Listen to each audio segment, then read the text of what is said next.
I know there's also people here from the neighborhood who have lived here longer than me, and so please feel free to share. This is, of course, what happened. Technically a historical tour, but I do have a lot of little tidbits that I'll like to throw in, as well as some photos. And I know there's also people here from the neighborhood who have lived here longer than me, and so please feel free to share. This is, of course, what happened. So I'll do a really quick intro to False Creek South, and we're going to walk to the other end. My goal is to almost never go on the seawall because I think the seawall is probably what people know best. So we're going to stick to mostly paved flat paths. There will be one hill that will go up, but you can skip that part if you want. And then we're going to end at the other end of the creek, but then it's a pretty quick walk back here when I'm not talking. So welcome to False Creek South. Who lives here? Yeah. False Creek area, okay. And how many people have been through False Creek South other than the seawall who don't live here? Okay. One, David's been on the water. So, so where we are is kind of the first phase of False Creek South that was built. Before this was built, it was primarily an industrial area, but of course, even prior to that, this was a really important and significant place to all three Host Nations. So we are kind of talking about the residential history from 1976 on, but this was a place of gathering, of seasonal villages, of hunting elk and fishing and foraging for millennia before that. So we always try and keep that in mind as we talk about cultural landscape and the community that's here, that there have been communities here for thousands and thousands of years before us. In the 1970s, when this was industrial, the city of Vancouver decided to start buying up all of the industrial leases, doing land swaps with the province to make what is essentially from that gray, kind of pinkish, yellowish building and the gray building behind it, all the way to past the Granville Bridge, was bought up by the city. And they decided, there was a big debate about what to do with it. Many people wanted to turn it into a park, and there were a few kind of politically outspoken people, Walter Hardwick, Harry Rankin on city council, who said, actually, this should become a place of housing. And this was such a controversial idea at the time that the lead city planner on the project actually quit and published an open letter about how this was absolutely the worst place that you could ever build housing in the city. And so they decided to do something really experimental to prove him wrong. And so we're going to walk through a community that is based on 1/3 lower income, 1/3 middle income, and 1/3 higher income. And similarly, a mix of 1/3 nonprofit housing, 1/3 co-op housing, and 1/3 strata housing. There's another neighborhood just like this in South Vancouver called Champlain Heights, but we tend to be the most well known for this. And it's never really been replicated since, so we are kind of this model community, and we're going to talk about what that has meant over the last 50 years. And one of the big reasons that we asked Bill to do this report about the people of False Creek for the last few decades is that the leased land that we're on is currently a threat because the city of Vancouver wants to redevelop the leased land. We're not quite sure how right at this moment, but previously, obviously, higher, more market rate housing, fewer non-market and co-op housing buildings. And so for the last 15 years, we've been organizing as a community to try and figure out how do we keep what is great and wonderful and has built such a strong community here, while also thinking about the future. What do taller buildings look like that maybe have the same features that have made such a great community? So that's been my work, community planning, land lease extensions, and then working with great people like Bill on some of these aspects that help kind of bolster our community's case. So we're going to walk. We'll see how far we get. If you leave, I won't be insulted. Bill, do you have anything you want to say before we... Yeah, I just give a little bit of background. So I work for Heritage Vancouver, which is like a very small organization. I'm the only staff person. So a few years ago, the Falls Creek South Neighborhood Association, some representatives approached me to kind of talk about what is the heritage of Falls Creek South. So cultural landscape is a heritage. It is a heritage term, and cultural landscape is a form of heritage. It's not a sort of typical form of heritage that people talk about. So most people usually understand heritage as historic building preservation. And so historic building preservation, under sort of that part of it, it's typically historical, and it's typically architectural. And so it's usually the realm of the architect and the historian. So there was actually some of that work done by this City of Vancouver on that heritage aspect of Falls Creek South. When I was approached, I guess the representatives were interested in. So cultural landscape is a different form. It's more like an anthropological form of heritage. So they were interested in. It's interested in how people live. So as opposed to the architect and the historian being the expert is the people who inhabit an area. So it's a very different way of going about it. And one of the big reasons why I think, I mean, Robin, you can talk about this, but why they're interested in this form is because, as Robin said, this area is going to be redeveloped in some form.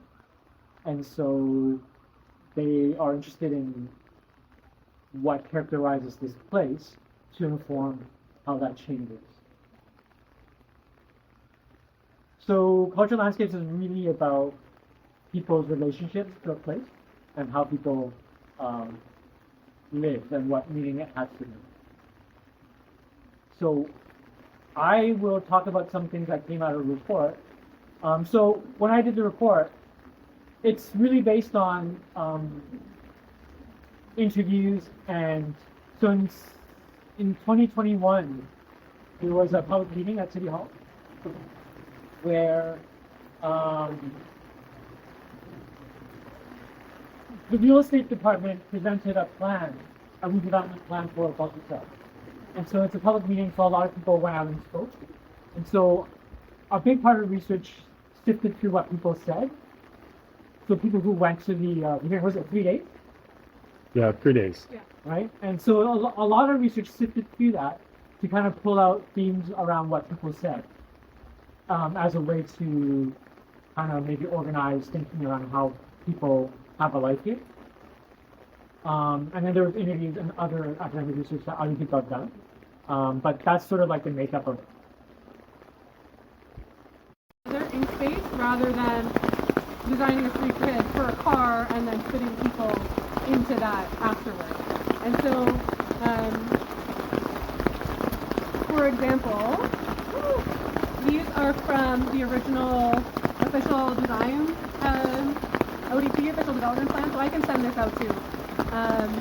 That shows this idea of the neighborhood is a series of concentric circles. So starting with your own home, moving out into the neighbors around you, beyond that into the whole building, into the broader community, and then with the rest of the city, and how those are all pieces that are thought about.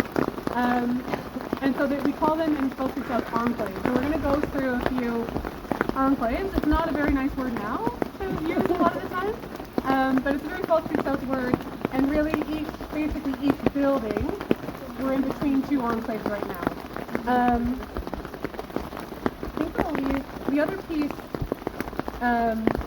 that's really important, and maybe you can speak to this a little bit too, is this idea, you're going to see a lot of doorways, and we don't really have very many kind of typical apartment buildings with long hallways and individual doorways that look the same, because there is this idea of people feeling more attached to their home and their community if you're able to kind of express yourself through your own identifiable entryway. And so instead of a long hallway where everyone's door is the same, and you can only tell by the number. Here, people have front doors, maybe very close and very similar looking to their neighbors, but there's this element of kind of being able to personalize them or express yourself in some way about them. And I stopped in this particular spot. This is my favorite street in the whole neighborhood. I will tell you, on a Halloween morning when kids are running out in their costumes, this feels like a Steven Spielberg, like 1980s movie. It's beautiful. But we are also standing between a strata building, Heather Point, and a co-op building, 12th Street Co-op, one of the first co-ops built in the city. And this is kind of the intention that you shouldn't be able to tell who lives where, right? That the co-op or social housing is not identifiable from the outside in any way from the market housing. And so this idea of equity and equality throughout the neighborhood, that people are distributed evenly through the neighborhood regardless of income, that housing types are all beautiful and dignified, and that no matter your income level, that you have access to high quality, good housing that enables you to then live your life in a meaningful way. And I think maybe that's it for here. Do you want to say anything? Yeah, just a few things. So, like the patterns, like there's this very, like Christopher Alexander in the 70s, there's this very, very thick book called Pattern Language, and it has a number of patterns to kind of help people think about how to build, right? So if you think of, if you understand, if you ever looked at zoning, usually zoning is like, you can do this, you cannot do this. The way that, one of the interesting things about Policy Stuff, the way that it was designed is designed with the patterns. And so the patterns are like these sketches of what types of human interactions are desirable. So it's very sort of like, instead of like you can do this, you cannot do this, it's like, it's very sort of human oriented. And so it's one of the sort of fewer things where it's in the city that is sort of like human centered in its design origins. In the report, like everybody that you talk to, that I talk to, always talks about you can't tell the difference between what is supportive housing, what is co-op, what is strata. A lot of people also talk about the seawall. It seems that there's this pride in who gets to live in the seawall, because, like typically, you know, in a market scenario, you would use the seawall to put housing for people who are richer, because they're the ones that can pay for it. I think like when I was doing the research, there's a lot of kind of pride in the fact that there's co-op on the seawall. It's not just rich people living on the seawall.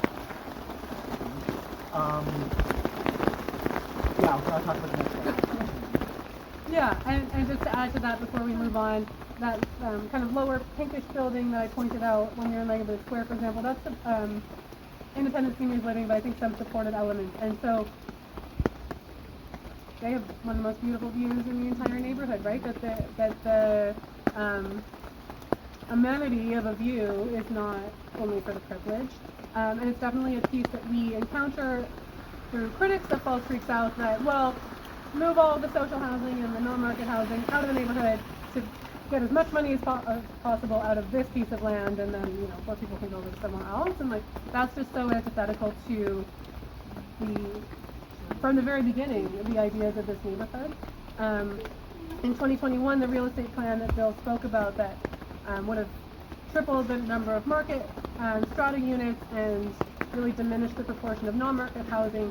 The reason that we won in that fight was not about density, and it wasn't about character, and it wasn't about a lot of kind of arguments I think people expect neighborhoods to take. It was that the plan did not include enough low-income housing in a neighborhood that has always had an equal amount of low-income housing. And so that's one of our core tenets, and I think we're really proud to continue to steward that original 1970s vision of what this neighborhood should be.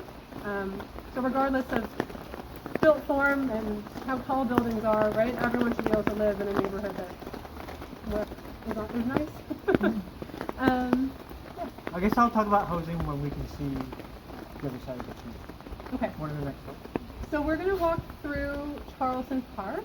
and we're going to go up a bit of a hill. So let me know if anyone has any challenges with hills, and I can also talk more at the bottom. And then we will carry on.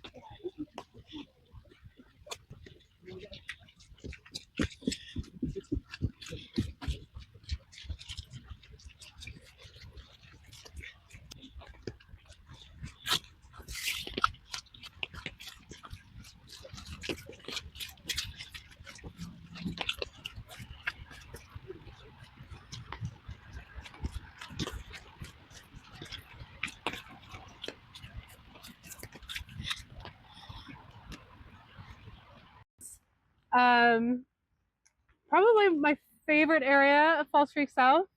My little historical tidbit. Oh, I forgot a historical tidbit in the last spot, which is that I talked about that planner who said this was the absolute worst place to build housing. So right off the seawall, above, there's a store there now called the Refillery, and above that there's a strata unit.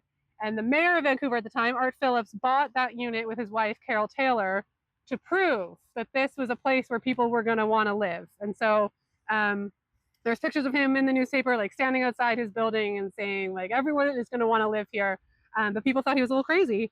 So my tidbit about this spot is that the soil used to build this berm, which looks very natural, you know, like it's got these big rock areas. It looks like it's been here forever. And the answer is that it's been here since 1975, completely constructed on top of former industrial land. And the soil that they used to build the berm was taken from the BC courthouse when they dug out the courthouse downtown, and then they brought the soil here. So no waste. And my other favorite little tidbit, if I can find it, I don't know if I can get my iPad to work in the rain, is behind us is the Laurel Street Land Bridge. Make sure to take a look as we walk by. It was supposed to be one of three, if you want to hand it around. And then it was so expensive and kind of ridiculous to build that they only built this one. And it is, in the same way, it's got rocks coming out of it to look as though nature is emerging from this land bridge. But of course, that's not what happened. Someone put those rocks there and built the path to look that way. So I love it. I wanted to come here because one of the things that people talk a lot about in this neighborhood and when their connection to this place is a connection to nature in a way that's not present in some other neighborhoods. We're really lucky to have this huge amount of green space, and green space that feels very natural, not very little manicuring. You know, it's kind of left to evolve. This was for a long time a running waterfall that was just powered by potable water. So the park board probably rightly decided to turn it off a few years ago. But in this kind of weather, it becomes a waterfall again. And people talk a lot in the hearings from 2021, in interviews with Bill, about the ability to just leave your home and then be in the trees, to kind of experience the animals and the plant growth in a way that you wouldn't, you know, the seals that swim by regularly to catch the fish, the birds and butterflies that exist here. We're really lucky, and we have to amend the report to better reflect, I think, people's connection to the nature that's here, that makes it a really special spot.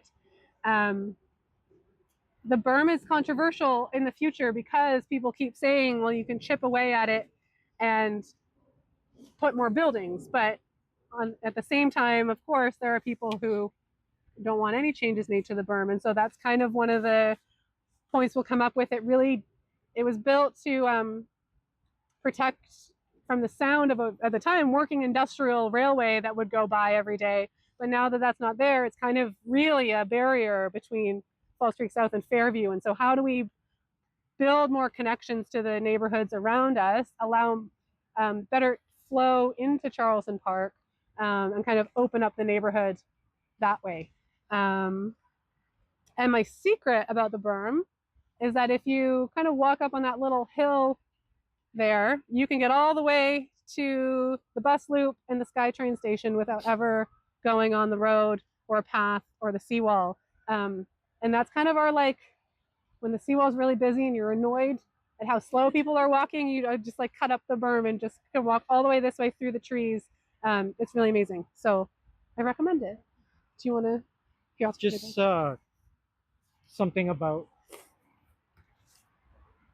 So a lot of people kind of talk about their connection to nature, connection to animals. When you, like at the public meeting, I think when you express that, when someone expresses that, like the policy people have a hard time dealing with that. It's like, because somebody's talking about, I'm so rich because I can see these animals. And the sort of response is, well, what do you want us to do? What do you want us to do about that? Like, how do we translate that value? Because like planning is generally very sort of kind of technical, and there's a sort of calculative logic to planning. When you start talking about your emotional connection or your happiness, or your well-being, that you derive from nature, or your spiritual health that you derive from nature, or whatever positive thing you feel by being around nature and animals, there's kind of like a real big difficulty in policymakers trying to figure out, like, what do we do with that? What do we do with your good feelings? Right? Yeah. Any questions about the berm or nature?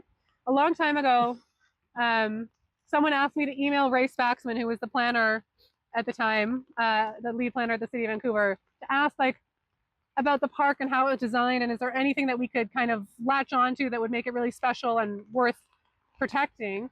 And he was like, I don't know, it was just a landscape architect and a guy with a bulldozer and like putting rocks. And it's just been allowed to kind of evolve. There are very few spots that have been, other than mowing the grass, that the park board kind of like controls. It really is just a space that feels like it's been here for a really long time. So we're going to go down to the school, I guess, and walk through. Okay. And then I'm only going on the seawall for 2 minutes. So everyone. Oh, okay.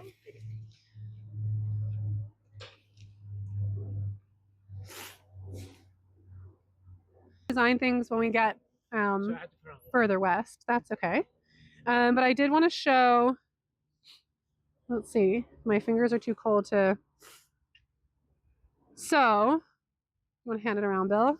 This is from 1976. It's where we just were. And I just love it because it looks like a model, but you can tell by all the cars that it's not. So this spot is special because we are standing outside False Creek Residences for Independent Living, which is a home for adults with disabilities. We have False Creek Co-op here with the red roofs. This is Vancouver in Court. This is a nonprofit rental managed by New Chelsea Society. And then we're going to walk past a strata, and this building is actually connected to 2 stratas. So this is kind of like the ethos of False Creek South in one little square. This is Sitka Square. I've been told there are really good workarounds for parking here forever if you can figure them out. And part of, oh, are we in your way? No, okay. Part of the design aspect of False Creek that is really important to me as a parent is that all of the roads have been kept to the outside, really. Like we've basically, this is technically a road, but we haven't really walked on anything that's meant for cars over people. And I think kind of the small courtyard spaces like this really are emblematic of that, where these places are teeming with people and families, like especially if you've been here around school drop off and pick up time. And the idea is kind of that old 80s idea, I feel like, of living in, well, I grew up in the country, but of kids being able to play on streets without that fear that I have when my kids are like playing downtown or something. And then I also, maybe we'll talk a little bit about views now, but we'll talk about it more in the courtyard. So one of the principles of Falls Creek South is also that there are different kinds of views. And my colleague Grandma Garvis said this really recently, this interesting thing that the tall towers that they're building are built for this idea of exclusivity. Like it's exclusive to be able to afford it and see the mountains. And in Falls Creek, we have this idea of views as actually being like quite a close up thing. So units are built, when we go into courtyard, you can see it a bit better, but to have a view overlooking the street, to be able to see people as they walk by. Maybe you have a window in your kitchen overlooking that. You've got a view out into your courtyard or out into these spaces to see a little bit further, and then often a view into trees or across the water, that exclusive view, right? And so rather than overlooking the whole, car, that's very 80s to shout. Oh yeah. Rather than your unit lifting you away from people, it puts you in a space where you're still connected, right? It's that like ground oriented design that makes you feel more part of your community as you see your neighbors walking by, or see the kids playing outside. The idea that, I mean, there's hockey nets down here that kids can play because there are enough people overlooking to kind of just keep your eye on it rather than being monitored all the time. Exactly. Yeah. I think about taking my kids up and down like a 35-story elevator. God. Anything that you want to add? So you want to talk about design here? Oh, we'll go into the Elder Bay courtyard. Sure. So we'll keep going. And the form of heritage you're talking about, if it's not mainly commemorative or mainly architectural, right? Some people want to deal. So I think the neighborhood association wanted to deal with this idea of like living heritage. So like living heritage, kind of like it's ongoing, right? So I think one of the important aspects here is Falls Creek South is one of the places in Vancouver that was developed. If you kind of read about social housing history, policy history, it was developed during the time when the government put a lot of money into nonprofit housing and cooperative housing. And so the National Housing Act of 1973, where they put money into nonprofit housing, cooperative housing, but also income mixing. That was sort of a big part of the creation of Falls Creek South. But the point is, not only is it like historical, but you have the people who actually, a lot of people are from that time. And I think their challenges and their kind of mission is, how do you keep that going? So if you look at the other side of the creek, which is Yaletown, right? So like Falls Creek South and Yaletown, they're like foils, right? And it's a foil in the sense of like the density, but it's also foil in the sense of how it was created. So Yaletown is basically, this is business, right? Like it's based on the CAC system, the transactions, where in order to get the park, in order to get the childcare, or even urban fare, like the grocery store and the community center, right? Like that's sort of a negotiation in terms of trading benefits in order to get social, like financial benefits in order to get social benefits, right? Like the creation of this place has a different idea backing it, where it's more around, okay, what do you care about from the social perspective of it, and so like the financial part is a little bit more secondary, so it's not as like transactionary.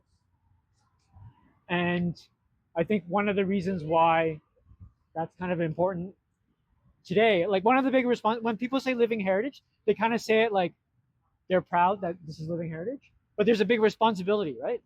The responsibility is that you have to keep it going. And so you guys have to kind of like when you listen to the meetings, people talk about their children or grandchildren learning about these ideas and this idea of living. But I think the big challenge for you guys is to keep it going and to keep that part of like this is literally like a battleground of this idea around the human right to housing. Like what is housing, right? Is housing just providing a unit, or is housing tied to other things connected to like well-being, connected to like citizenship? Citizenship meaning like how do I be a good citizen and how do I become a good person in society? Yeah. Can I interject? Yeah. There's been studies that have shown that providing homeless people with housing is the best way of getting them over their addictions and all of the problems they have. So we need to be doing this for everyone in society. It's crucial. Yeah, absolutely.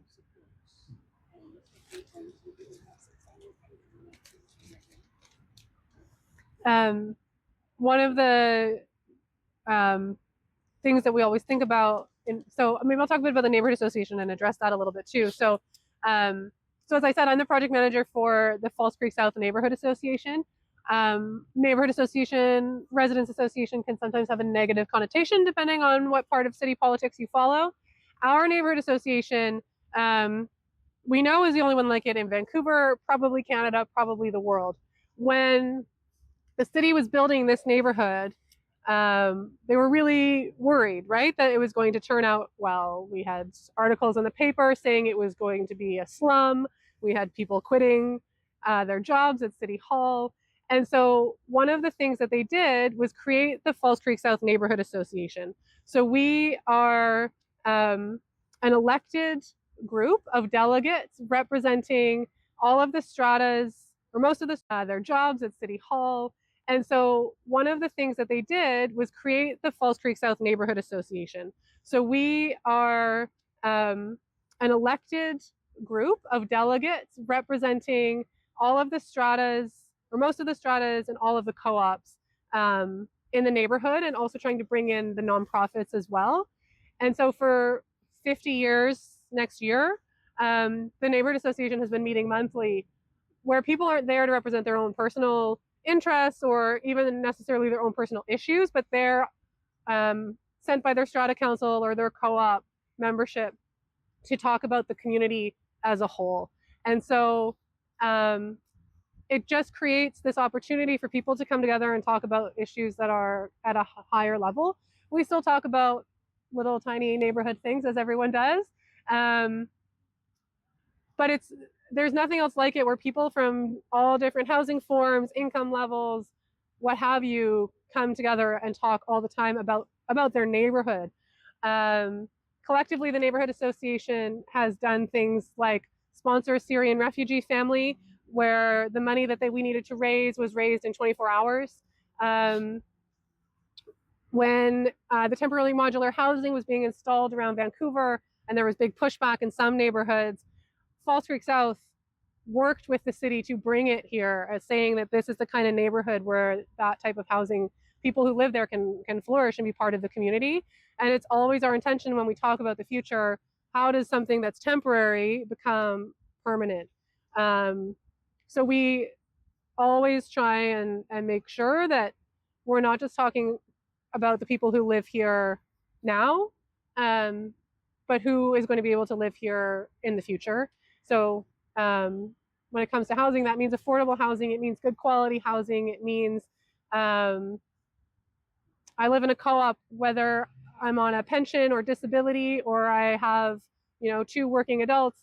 We have the same kind of unit with the same amenities and the same access to housing that allows us to fulfill our full selves.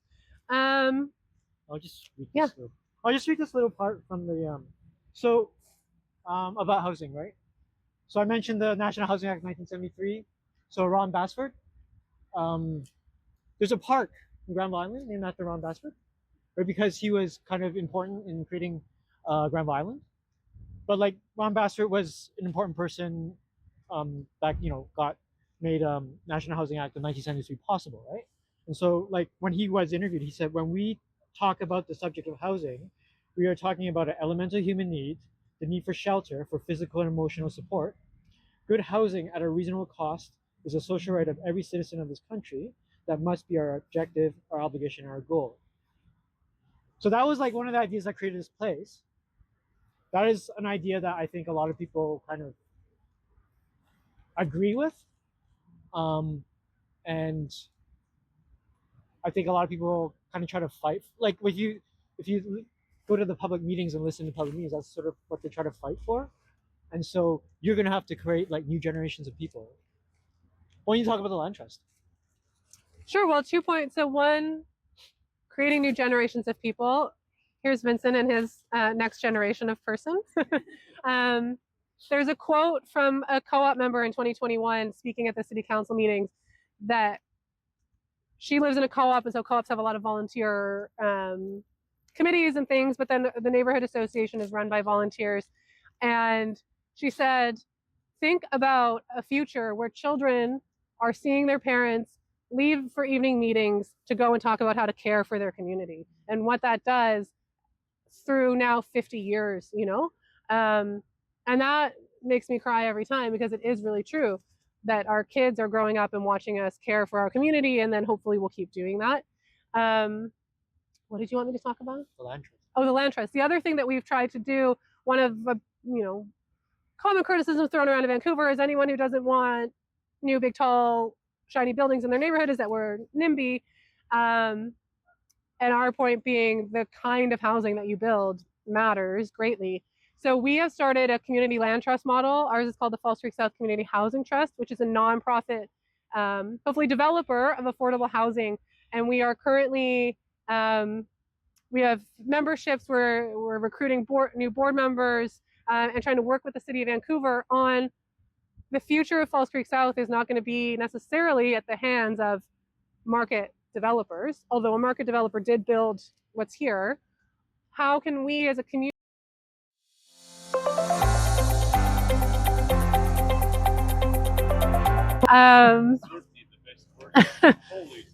well, and this is beautiful, and there are even better ones if you can believe it, but this one is very beautiful. I'll tell you a little story about this in a second. So courtyards are like a fundamental element of Falls Creek South.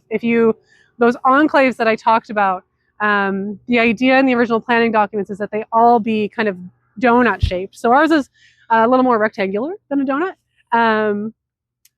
But that it's technically public. It's open, you can walk through, but that there is this access to green space and an area for people to gather, to play, without having to cross streets, especially if you've got young kids, they can just run outside, and they're surrounded by people who can oversee them.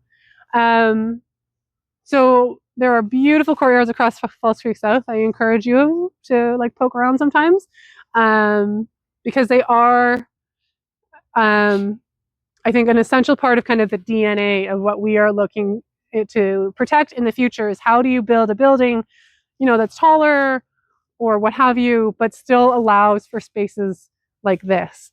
I'll talk about the buildings a bit too for the design. So these are stacked townhouses. So there's a townhouse, 2-story townhouse on the bottom, and then a 2-story townhouse on the top. You really get your exercise in every single day, especially when you have groceries. There's a lot of stairs. The downstairs units have patios at the front and back, and then the upstairs units have roof decks. Living roofs, like living rooms, but living roofs are also part of the Falls Creek South DNA, that all building spaces become areas, that people grow food, that they hang out, and have access to private outdoor space. This is the townhouse fills the whole depth of the building. So people have if you're on the bottom, you have a front door and a back door. Light, like the ability for light and air to go through everyone's unit is another really important part of False Creek. We have a lot of what's called single loaded corridors. So a double loaded corridor is like a traditional hallway, doors on both sides. You've got windows on one side of your unit. And maybe you're lucky to be on a corner and you can get a little bit of airflow. Single loaded corridors are more kind of motel style, where the door and some windows are on one side and then your unit extends all the way to the other side. Sorry. Sorry. And it allows for, I mean, as we consider like the impacts of climate change, of heat domes, of smoke, of wildfire, like the ability to have airflow, the ability for light to shine in every room in your house at some part of the day is really important. And so these are things that we're thinking about. How do you take that and build it taller? There's some really interesting examples from right here in Vancouver and other parts of the world about how they're doing that. So we're looking at those ideas because as things change, as things get redeveloped, like what does this co-op become in the future? And then I'll tell a story about this and then you can talk. So when the co-op first opened in 1979, there were a lot of kids and they wanted to put a play unit, some sort of playground. And the people in the lower units were like, we do not want this like ugly plastic, yellow, noisy, whatever thing. And so the co-op members got together and they researched like, what do kids need in a playground? Like what are kind of the federal rules for playgrounds? And so you need an area that you can climb under, crawl under. You need places to hide. So this is like a little hidey hole. There's uneven logs on the other side because kids need to be able to climb and like have uneven surfaces. And so they built this like natural looking playground that's still here and still well used. Do you want to? It's pretty much what she said, right? But like a lot of the, like for example, when she talked about the courtyards, right? Like you have private space bleed into semi-private space, bleed into more public space, right? Like those come from like when we talk about the patterns. And so there's really like, Robin also mentioned, there's a lot of architects, designers who kind of live in the neighborhood, but also from outside who kind of volunteer time to think about these things. And so a big part of what we kind of went through was like with the understanding that a lot of this will change. So it's basically what Robin said. With the understanding of a lot of this will change, how do those design ideas get built in to a bigger scale? So like if you're going to do 8 stories, 50, like can you incorporate those design elements into that sort of design that's characteristic of here, right? Instead of like just kind of plunking like the sort of the standard development model here. And then also people were very adamant when we were doing the report, when we were talking about design, like it's not just physical design, but there's social design. So it's not like this idea of 1/3, 1/3, 1/3 is not just like there's a way of stitching it in together as opposed to just like, okay, we're gonna put, like the 2021 City of Vancouver redevelopment plan was, okay, we're gonna put the really expensive condos by the water because that's what makes financial sense. But that way of thinking doesn't kind of fit in with the sort of the social design that's already present here. So there's this big challenge of incorporating the social design and the physical design and applying that to bigger scale. Yeah. Two quick things. There's an article yesterday in the Globe and Mail about the Impossible Toronto, the courtyard or something like that. Really interesting, where the author suggests that European-style courtyard buildings are seriously considered here for Canada. Mm-hmm. Number two is I'm part of the Jericho Coalition and group that deals with Jericho lands and came up with an alternative way to develop the Jericho lands rather than building 50-story towers there. And the courtyard system, buildings 4 to 8-story buildings, 4 to 6-story buildings with courtyards are an integral element of all that. So if you wanted to check it out, just go to their website. There are 2 or 3 videos and get an impression. I think that would be interesting. Jerichocoalition.org. Okay. Any other questions? Just there was a workshop, like it's again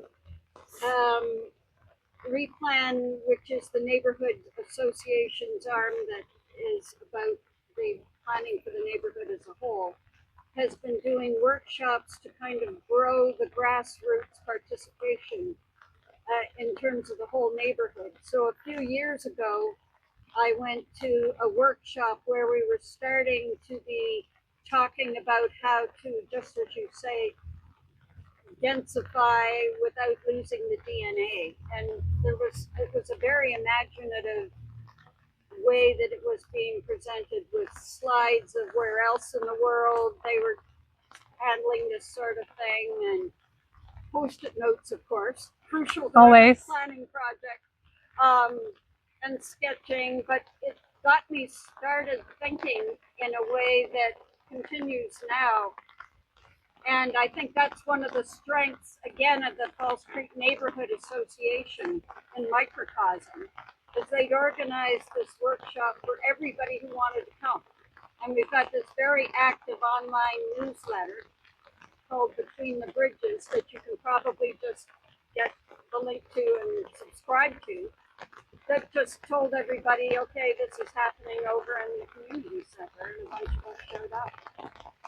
So it's very like the way that the grassroots gets grown is very intentional, but creates this whole, like all the people that showed up in 2021 on the speakers list has the sense of ownership that comes from that sort of thing.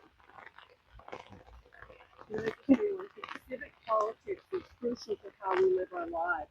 And we need to vote, and we need to vote for people who represent the way we want to live and promote ideas for a kinder, gentler way of living, not just high rises everywhere with not sufficient parks in the city, and destruction of the properties and open spaces that we currently have.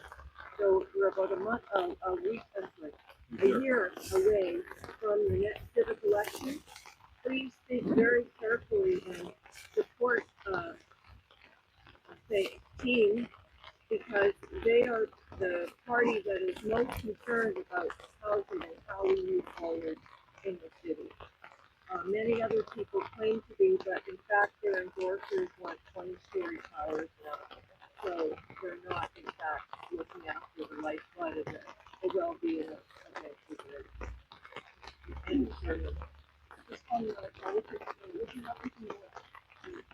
Can you speak up, please?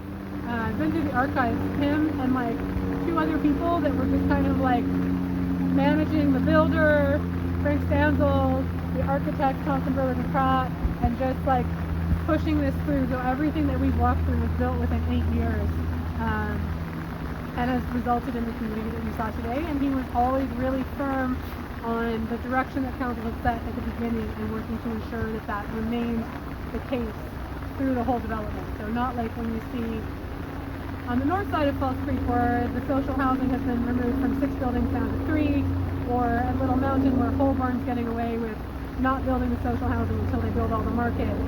Here there were very, very strict provisions about building the affordable housing at the same time as the market housing and making sure that the development went ahead the way that it was meant.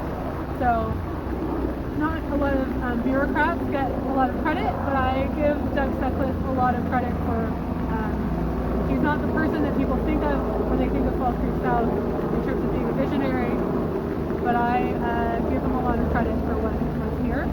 Do you want to say any last? You just related to what you said earlier. So, what is it, 2 weeks ago we did the presentation? So like 2 weeks ago we did the presentation about the report, right? And at the time I think someone kind of said like, hey, you know, let's not be too, I'm paraphrasing, right? But someone said like, someone who lives in the neighborhood said, let's not be too precious about who we are. And I think like the idea of the report, and when the neighborhood association asked me to the report is like not like, okay, let's pat ourselves on the back, but it's more like you have this great responsibility. I mean, there's been like a lot of talk about like exporting the ideas, right, outside of this neighborhood, and applying the ideas, make more places like this. So it's really more about like how do you use this as opposed to like good job. Yeah, I think maybe just to end with one anecdote and then just the last value, I guess. Someone said to me recently, like from the neighborhood, you know, what's going to happen when they build towers here? Are they going to be like the tower people and then the rest of us? And I was like, well, that's on us to make sure that whatever happens, whether there are towers or not, like that they are welcome to the neighborhood association and that we just continue to foster this. I think what's really incredible about the work that Bill's done and my own research for my master's thesis is that the ideas of Fall Street South have permeated through generations, not even just like parent to child, but like people who move into the community and go like, wait, actually this place is amazing and how do I get involved in it? And so by virtue of moving here and living here, the values are still carried out. And so that's really special. And I think the last word, the kind of value that I always have, and I'm sorry if you were at Bill's talk because I said this then, is stewardship and the responsibility of the people who live here now and the people who will live here in the future to carry this on is really important. But stewardship is also about growth and management and like continually kind of evaluating, right? If you're growing a garden or you're growing a neighborhood, like it takes work. And so that's what Replan and the Neighborhood Association, I think, have always kind of held is that stewardship thing that is not taken for granted. Hey Tim. Hey Robin. But that it takes work, and this is part, the work that Bill has done with us is part of that work. So I think that's it. Yeah, thank you for speaking through the weather and not leaving. We're doing a reverse tour next Saturday. Yeah. Nancy told me she's coming, so now we've got 3. Yeah. Where people are invited to come, instead of us doing the talking, the route will be based on the stories that people want to tell about living here. So we've got 15 spots, I think. There's still some spots open if you want to come, if you've got even stories to tell. It doesn't even have to be about Fall Street South, but maybe about the way that urban design buildings have like influenced their own lives in the city. So that's next Saturday at 2, same route, well, same start and end point. And we will I'll share a map of where we walked today. I'll share the design patterns that I didn't get to show because it's raining too hard.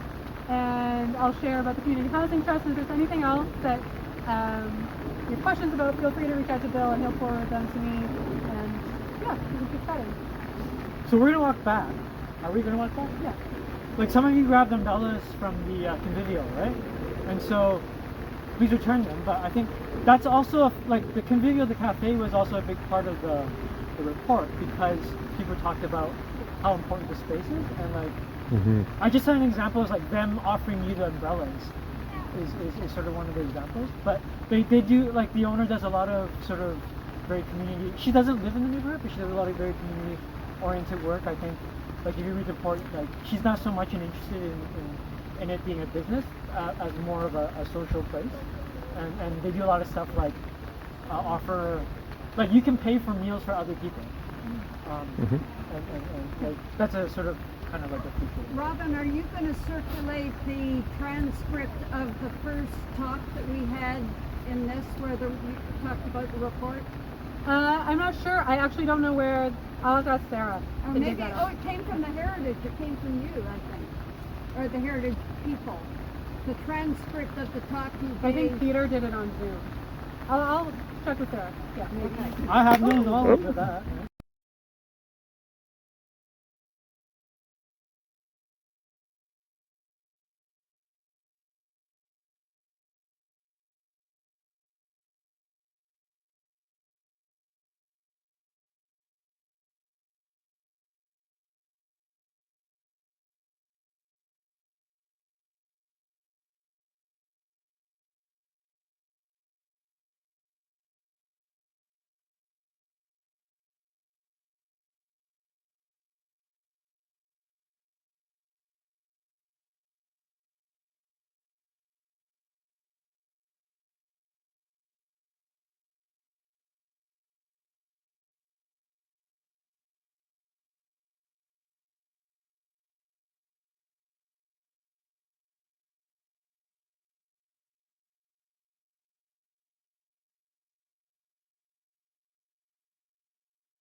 going to say here. I was going to point out, if you see a sign, there's like a sign over in the grass over there, it says Sutcliffe Park, and it's just on like a little piece of grass. Doug Sutcliffe was the project manager for the Falls Creek Development Group that was managed by the City of Vancouver, and he oversaw all of everything that we just walked through. He passed away before the development was complete. But it was really, I've been through the archives, him and like 2 other people that were just kind of like managing the builder, Frank Stanzel, the architect, Thompson Burwick and Pratt, and just like pushing this through. So everything that we walked through was built within 8 years, and has resulted in the community that we saw today. And he was always really firm on the direction that council had set at the beginning and working to ensure that that remained the case through the whole development. So not like when you see on the north side of Falls Creek where the social housing has been removed from 6 buildings down to 3, or at Little Mountain where Holborn's getting away with not building the social housing until they build all the market. Here there were very, very strict provisions about building the affordable housing at the same time as the market housing and making sure that the development went ahead the way that it was meant. So not a lot of bureaucrats get a lot of credit, but I give Doug Sutcliffe a lot of credit for, he's not the person that people think of when they think of Falls Creek South in terms of being a visionary, but I give him a lot of credit for what's here. Do you want to say anything last? Just related to what you said earlier. So, what is it, 2 weeks ago we did the presentation? So like 2 weeks ago we did the presentation about the report.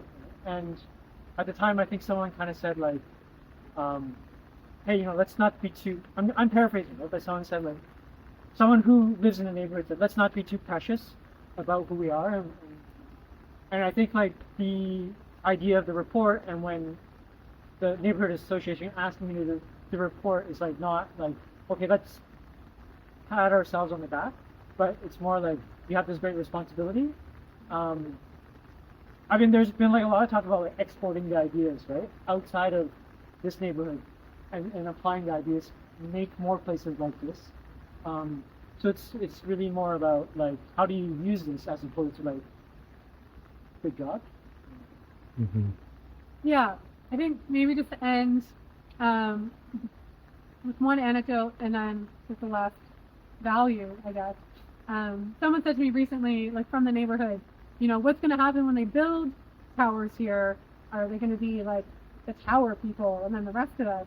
And I was like, well, that's on us to make sure that whatever happens, whether there are towers or not, like that they are welcome to the neighborhood association, and that we just continue to foster this. I think what's really incredible about the work that Bill's done and my own research for my master's thesis is that the ideas of Falls Creek South have permeated through generations, not even just like parent to child, but like people who move into the community and go like, wait, actually this place is amazing, and how do I get involved in it?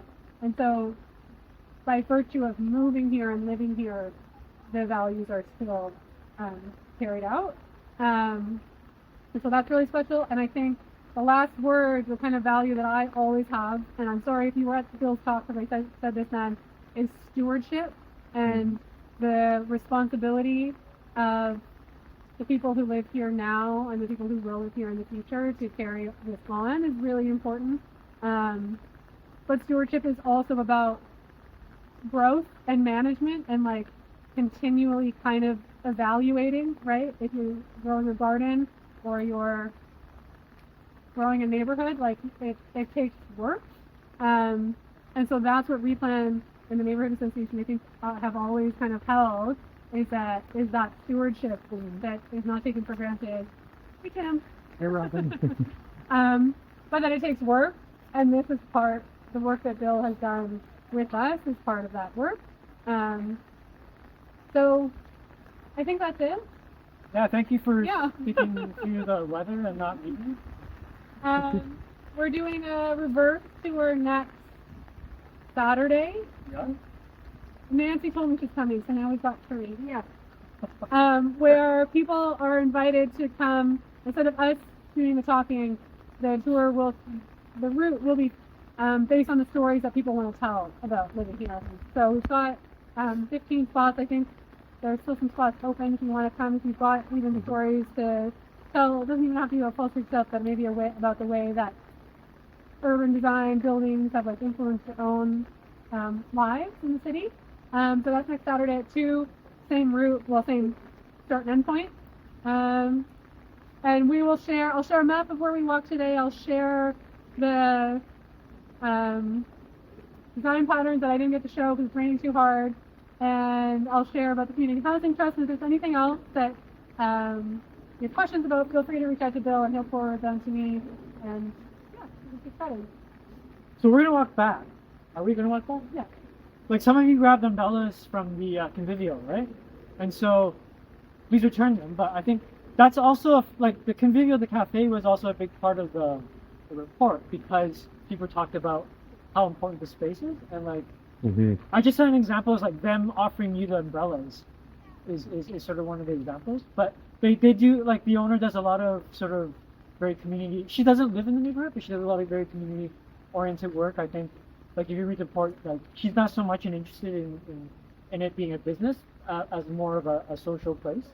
And they do a lot of stuff like offer, like you can pay for meals for other people. And like, that's a sort of kind of like a feature. Robin, are you going to circulate the transcript of the first?